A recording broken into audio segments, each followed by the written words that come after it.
سرايا المرابطين استهداف الدبابة.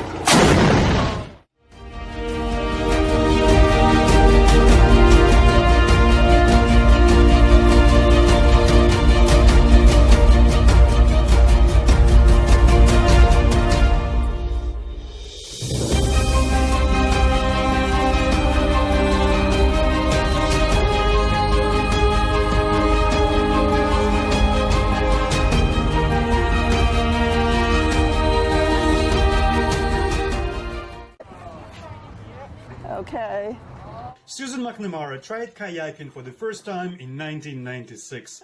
Since then, she has paddled around Manhattan hundreds of times and once even traveled along the Atlantic coast of the US. My biggest thrill so far is paddling around Manhattan. And one year we did that under a full moon. That's my most favorite and memorable paddle of all.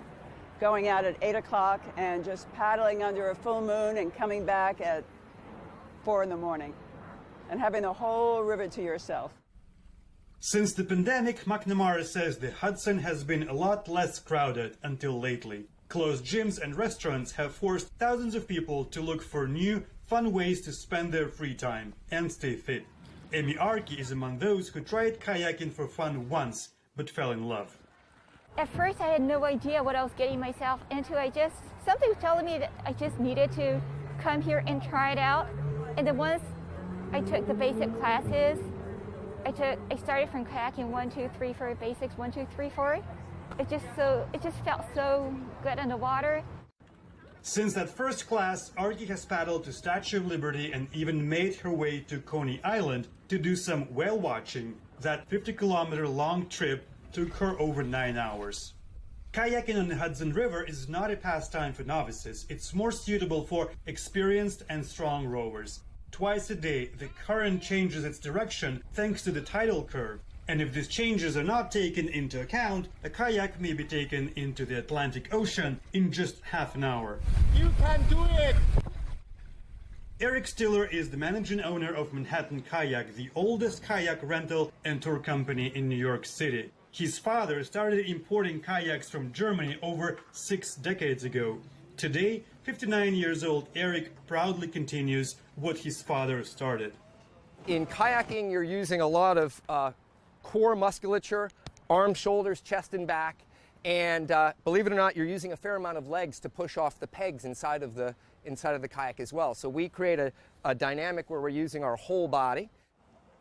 In early summer, Stiller found out that New York City authorities labeled kayak rental business as essential, so he didn't have to close. He developed a set of strict rules that includes mandatory masks and hand sanitizers, but he didn't expect the wave of new clients that rushed to the store.